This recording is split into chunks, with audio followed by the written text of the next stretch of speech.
Class, आज आपको history का सेकंड लेसन समझाएंगे जिसका नाम है यूरोप में समाजवाद एवं रूसी क्रांति। देखिए, फ्रांस में क्रांति हुई थी, उसके बाद ही यूरोप के और देशों में भी क्रांति की शुरुआत हुई थी। अब इसको पढ़ेंगे, सामाजिक परिवर्तन का युग। फ्रांसीसी क्रांति के दौरान घटित घटनाओं ने फ्रांस सहित संपूर्ण विश्व के सामाजिक, आर्थिक एवं राजनीतिक विचारों को नई दिशा दी और फ्रांसीसी क्रांति के बाद यूरोप और एशिया सहित विश्व के भिन्न भिन्न हिस्सों में व्यक्तिगत अधिकारों और शासन व्यवस्था से संबंधित फिर विषयों पर चर्चा होने लगी और इन चर्चाओं में यूरोप और रूस में समाजवाद से संबंधित नए विचारों के उद्भव के लिए पृष्ठभूमि तैयार हुई। फिर अब संपूर्ण यूरोप में सामाजिक एवं राजनीतिक परिवर्तन दिखाई देने लगे। यूरोप में सभी लोग संपूर्ण सामाजिक परिवर्तन के पक्ष में नहीं थे। परिवर्तन पर सभी के विचार अलग अलग थे। अधिकांश लोग परिवर्तन के पक्ष में नहीं थे, पक्ष में तो थे, लेकिन वो यह चाहते थे कि परिवर्तन धीरे धीरे हो। उदारवादी और कुछ रूढ़िवादी और रेडिकल ये परिवर्तन चाहने वालों में थे। अब यहाँ तथ्य की बात यह है कि इन शब्दों का अर्थ हर काल और हर परिवेश में हमेशा एक सा नहीं होता है, बल्कि वह समय के साथ साथ बदलता रहता है। 19वीं सदी की कुछ प्रमुख राजनीतिक परंपराओं का अगर अध्ययन करेंगे तो हम देखेंगे कि इन्होंने परिवर्तन के संदर्भ में क्या प्रभाव डाला। ऐसी ऐतिहासिक घटना को हम देखेंगे जिसमें समाज के रेडिकल पुनर्गठन का गंभीर प्रयास किया गया था और रूस में हुई क्रांति के परिणाम स्वरूप समाजवाद 20वीं शताब्दी के समाज का स्वरूप तय करने वाले सर्वाधिक महत्वपूर्ण और शक्तिशाली विचारों की श्रृंखला का एक अपरिहार्य हिस्सा बन गया। अब उदारवादी, रेडिकल और रूढ़िवादी इनके बारे में पढ़ते हैं। समाजवादी परिवर्तन के पक्षधरों में एक समूह था, वह था उदारवादी। उदारवादी ऐसे राष्ट्र के समर्थक थे जहाँ सभी धर्मों को समान अवसर और सम्मान मिले, तो यह चाहते थे। उस समय यूरोप के सभी देशों में सामान्यतः एक ही धर्म को अधिक महत्व दिया जाता था।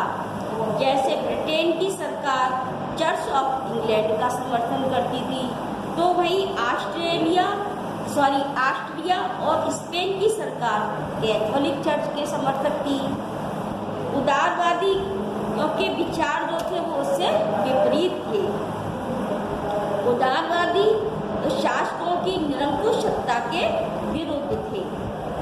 उनकी दृष्टि में सरकार को किसी के अधिकारों का हनन करने अथवा छीनने का अधिकार नहीं दिया जाना चाहिए। उदारवादी ऐसी निर्वाचित सरकार के पक्ष में थे जो शासकों व अधिकारियों के प्रभाव से स्वतंत्र हो और एक प्रशिक्षित न्यायपालिका कानूनों को शासन से लागू करवाने में सक्षम हो। उदारवादी सभी नागरिकों को वोट देने के अधिकार अर्थात सार्वभौमिक वयस्क अधिकार के पक्ष में नहीं थे। वे केवल चाहते थे कि धनवान व्यक्तियों को ही यह अधिकार मिलना चाहिए। अब रेडिकल समूह के जो अंतर्गत आने वाले लोग हैं वो ऐसी सरकार के पक्ष में थे जो जनता के बहुमत के समर्थन से बनी हो और ये महिलाओं को मत देने के अधिकार के भी समर्थक थे तथा ये उद्योगपतियों को जो कुछ विशेष अधिकार प्राप्त थे वो इसके विरुद्ध थे और संपत्ति के केंद्रीकरण का भी ये विरोध अवश्य करते थे।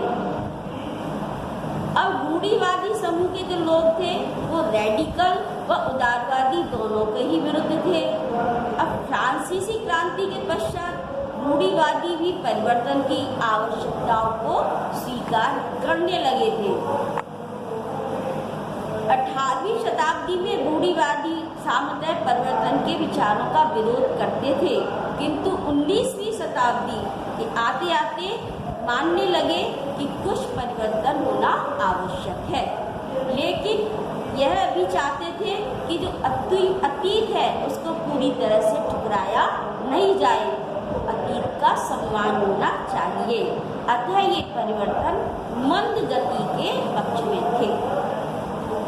फ्रांसीसी क्रांति के बाद जो राजनीतिक हलचल के समय सामाजिक परिवर्तन से संबंधित बहुत से विचारवादी जो थे, उदारवाद, रेडिकलिज्म, रूढ़िवाद जो थे, इनके मध्य में एक विवाद की स्थिति उत्पन्न हुई। अब देखिए औद्योगिक समाज और सामाजिक परिवर्तन। यूरोप के समाज में विभिन्न जो समूह थे जैसे उदारवादी, रेडिकल, रूढ़िवादी, इनकी जो राजनीतिक रुचि एक नए युग की सूचक थी। इस समय सामाजिक एवं आर्थिक ये जो समय था वो सामाजिक एवं आर्थिक परिवर्तनों का था। नए नए शहर बस रहे थे, औद्योगिक क्षेत्र विकसित हो रहे थे तथा क्रांति संपन्न हो चुकी थी और रेलवे का भी अधिक विस्तार हो चुका था। अब औद्योगिकीकरण का जनजीवन पर प्रभाव देखिए। औद्योगिकीकरण के कारण जो सभी को कारखानों में काम अधिक करना पड़ता था, काम के घंटे भी बहुत अधिक थे और पारिश्रमिक जो उनको कम मिलता था। बेरोजगारी भी बहुत अधिक थी। शहर तीव्रता से बसते जा रहे थे और फैल भी रहे थे, जिससे आवास की समस्या उत्पन्न होने लगी। सफाई का काम भी कठिन हो गया। अब उदारवादी और जो रेडिकल जो समस्याओं का समाधान करने का ये सभी प्रयास कर रहे थे। अब उस समय उदारवादी रेडिकल समूह की सामाजिक स्थिति क्या थी ये देखिए। उस समय लगभग सभी उद्योग व्यक्तिगत स्वामित्व में थे। रेडिकल समूह के बहुत से जो व्यक्तियों एवं उदारवादियों के पास अधिक संपत्ति थी। इनके यहाँ बहुत से लोग नौकरी करते थे। उदारवादी और रेडिकल समूह के जो लोगों ने औद्योगिक क्रियाओं व्यापारों के द्वारा संपदा अधिक अर्जित कर ली थी। इसलिए वे चाहते थे कि व्यवसाय व्यापार गतिविधियों औद्योगिक क्रियाओं को बढ़ावा दिया जाना चाहिए। इनका मानना था कि यदि श्रमिक स्वस्थ होंगे, पढ़े लिखे होंगे नागरिक, तो इस व्यवस्था का पूरा लाभ उठाया जा सकता है। उदारवादी रेडिकल जन्म से प्राप्त होने वाले विशेष अधिकारों के विरोधी थे। प्रयास, श्रम, उद्यमशीलता में इनकी गहरी निष्ठा थी। प्रत्येक नागरिक को व्यक्तिगत स्वतंत्रता दी जाए, गरीबों को रोजगार के अवसर उपलब्ध हों, जिनके पास पूंजी है उन्हें बिना रोक टोक काम करने के अवसर अगर मिलते हैं तो समाज प्रगति के पथ पर आगे बढ़ सकता है। ऐसे इनके विचार थे। अब 19वीं शताब्दी के प्रारंभिक दशकों में समाज में परिवर्तन चाहने वाले जो बहुत से कामकाजी स्त्री पुरुष उदारवादी और रेडिकल समूह और पार्टियों की विचारधारा से जुड़ गए। अब उदारवादी रेडिकल समूह की चरम स्थिति उस समय देखिए 1815 में यूरोप में जिस तरह की सरकारें बनी उनसे छुटकारा पाने के लिए राष्ट्रवादी, उदारवादी और रेडिकल आंदोलनकारी क्रांति के पक्ष में थे। फ्रांस, इटली, जर्मनी, रूस में ऐसे लोग क्रांतिकारी हो गए और जो राजाओं के तख्ता पलट का वह प्रयत्न करने लगे। राष्ट्रवादी कार्यकर्ता क्रांति के द्वारा ऐसे राष्ट्रों की स्थापना करना चाहते थे जिनसे सभी नागरिकों को समान अधिकार मिले। सन 1815 के बाद इटली के राष्ट्रवादी गिसेप्पे मैज़िनी ने इस लक्ष्य को प्राप्त करने के लिए अपने समर्थकों के साथ मिलकर राजा के विरुद्ध षड्यंत्र रचा। और विश्व भर में राष्ट्रवादी सोच के जो लोग थे वह मैजनी की रचनाओं को पढ़कर उनसे प्रेरणा लेते थे। अब देखिए इसमें क्रियाकलाप में तो निम्नलिखित व्यक्तियों के रूप में अगर बैठक हो तो उसमें निजी संपत्ति को खत्म करने उसकी जगह सामूहिक स्वामित्व की व्यवस्था लागू करने पर इन लोगों के क्या विचार हैं। अब देखिए गरीब खेतीहर श्रमिक ये क्या चाहता है, तो वह उसका कहना ये है कि इस संसार में प्रकृति ने किसी भी व्यक्ति के साथ किसी प्रकार का भेदभाव नहीं किया है। प्रकृति ने किसी को कम या किसी को अधिक संसाधन प्रदान नहीं किए हैं। जो न अगर किसी के पास अधिक भूमि है और किसी के पास जो न भूमि अधिक है तो ये न्यायपूर्ण नहीं है, ये गैर कानूनी है। कृषि कार्य से जो भी लाभ होता है उससे मुझ जैसे श्रमिकों का परिश्रम होता है। तो बीज बोने से लेकर सिंचाई और की देखभाल में जो हमारा परिश्रम होता है, इसलिए श्रमिक कह रहा है, इसलिए हमारा मानना है कि फसल के उत्पादन से होने वाले लाभ हैं उसमें हमारा भी हिस्सा होना चाहिए। इसलिए निजी संपत्ति को समाप्त कर दिया जाए और संसाधनों पर समाज का नियंत्रण हो, जिससे साझा सामाजिक हितों पर अच्छी तरह से ध्यान दिया जा सके। हम इस प्रकार का परिवर्तन चाहते हैं जिससे किसी एक का नहीं बल्कि सभी का लाभ हो, और इस रूप को सामूहिक स्वामित्व, इसी रूप में सामूहिक स्वामित्व सफल हो सकता है। अब देखिए एक मझौले स्वामी भूस्वामी है, वो क्या कहते हैं और उनके विचार ये हैं कि निजी संपत्ति का अधिकार पूरी तरह से समाप्त नहीं किया जाना चाहिए, क्योंकि सभी लोग उत्पादन, अगर निजी संपत्ति का अधिकार समाप्त हो जाएगा तो इससे कुल उत्पादन पर प्रभाव पड़ेगा और आप सभी लोग उत्पादन बढ़ाने का प्रयत्न भी नहीं करेंगे, क्योंकि आपको मालूम है कि संपूर्ण लाभ आपको नहीं मिलेगा। इसलिए इस समस्या से निपटने का अगर एक रास्ता है वो है कि भूमि को समान हिस्सों में बांट दिया जाए, जिससे न किसी के पास बड़े खेत होंगे और न किसी के पास छोटे खेत होंगे, और इससे सभी के पास भूमि होगी और सभी का लाभ होगा। अब प्रत्येक व्यक्ति का उत्पादन उसके परिश्रम और क्षमता पर निर्भर करेगा।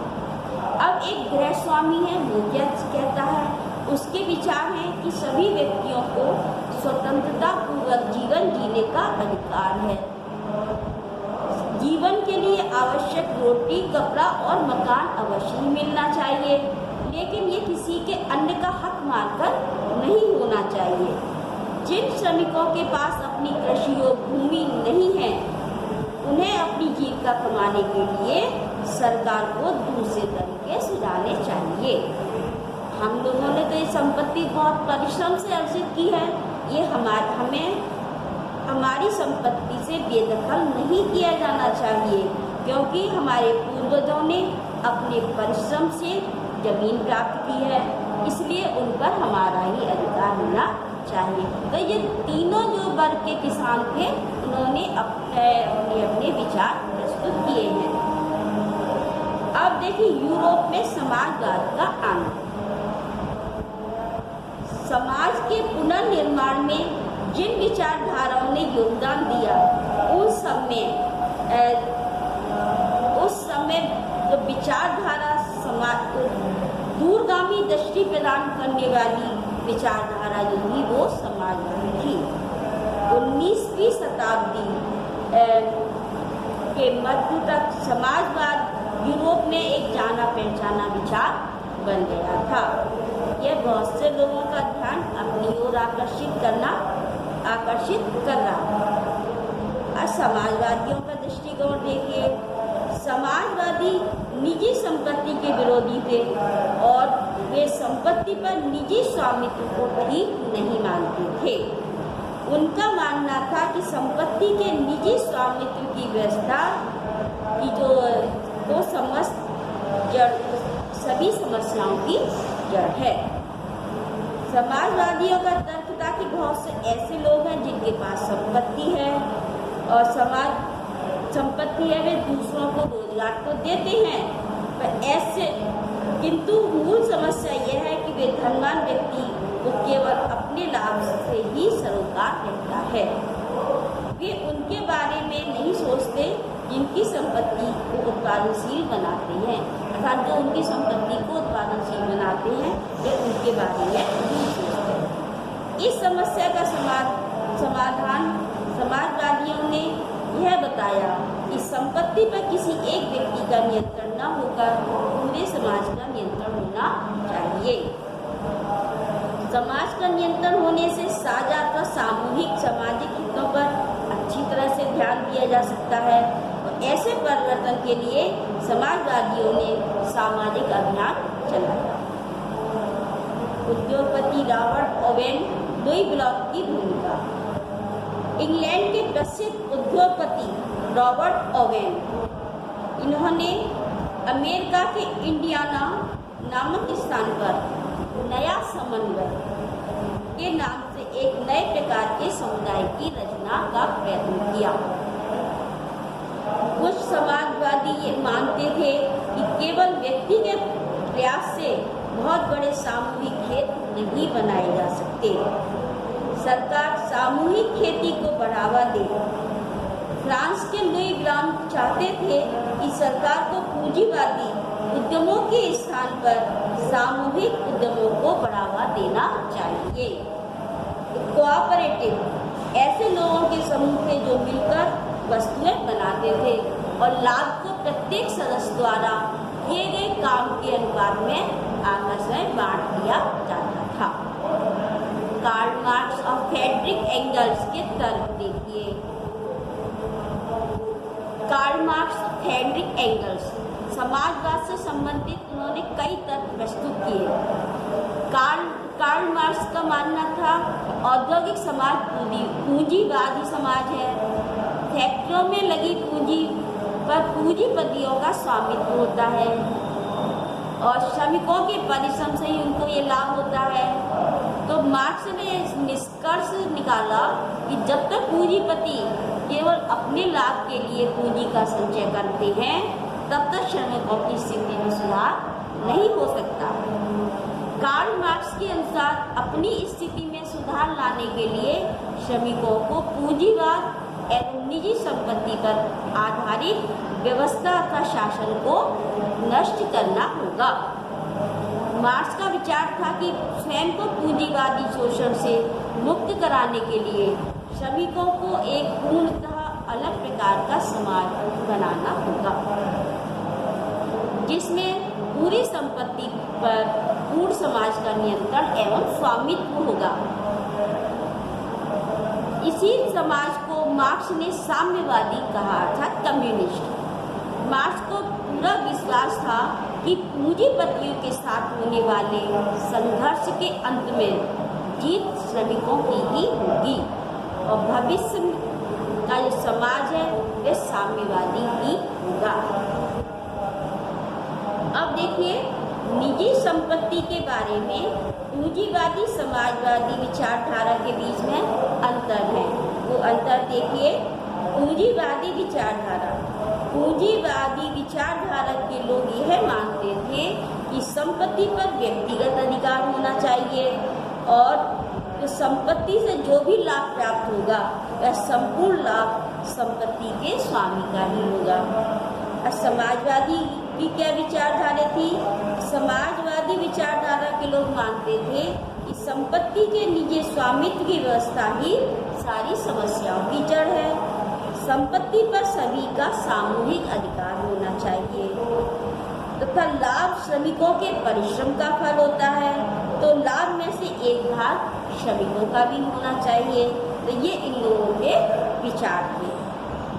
समाजवाद के लिए समर्थन 1870 के दशक के प्रारंभ में समाजवादी विचार संपूर्ण यूरोप में फैल चुका था और सामंजस्य स्थापित करने के लिए समाजवादियों ने द्वितीय इंटरनेशनल नामक एक अंतर्राष्ट्रीय संस्था बना ली थी। अब इंग्लैंड और जर्मनी के श्रमिक संगठन देखे। इंग्लैंड और जर्मनी के श्रमिकों ने जीवन और कार्य स्थितियों में सुधार लाने के लिए एक संगठन बनाया और इन संगठनों ने इस संगठन के समय अपने सदस्यों की सहायता के लिए इन संगठनों ने कोष बनाए और इसमें काम के घंटों में कमी की तथा मत के अधिकार की मांग करना शुरू कर दिया। और जर्मनी में सोशल डेमोक्रेटिक पार्टी के साथ इन संगठनों के रिश्ते बहुत गहरे थे, तो चुनावों में पार्टी की मदद भी ये किया करते थे। सन 1905 के दौरान ब्रिटेन के समाजवादी और ट्रेड यूनियन आंदोलनकारियों ने लेबर पार्टी के नाम से एक अपनी अलग पार्टी बनानी थी। इसी प्रकार फ्रांस में भी सोशलिस्ट पार्टी का गठन किया गया। अब यूरोप में सन 1914 तक समाजवादी कहीं भी सरकार बनाने में सफल नहीं हो पाए थे। यद्यपि संसदीय राजनीति में समाजवादियों के प्रतिनिधि जो है बड़ी संख्या में जीत रहे थे। इन्होंने कानून बनवाने में बहुत महत्वपूर्ण भूमिका निभाई, किंतु सरकारों में रूढ़िवादियों, उदारवादियों और रेडिकल समूहों का जो निर्णायक प्रभाव बना रहा था। अब रूसी क्रांति देखिए, हमने जो अभी तक पढ़ा तो उन सब वर्णों से ये स्पष्ट होता है कि समाजवादियों के प्रतिनिधि बड़ी संख्या में संसदीय चुनावों में जीत रहे थे, कानून बनवाने में प्रभावी भूमिका निभा रहे थे।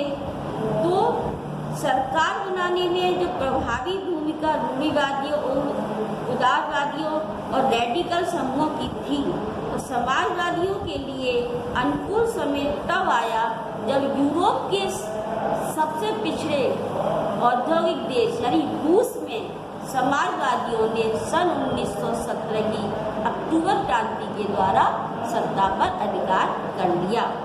अब एक्स्ट्रा जोन में देखिए, ये अक्टूबर क्रांति 7 नवंबर 1917 को हुई थी, लेकिन उस समय पुरानी रूसी कैलेंडर के अनुसार 25 अक्टूबर का दिन था और इस कारण से इस क्रांति को अक्टूबर क्रांति का नाम दिया गया।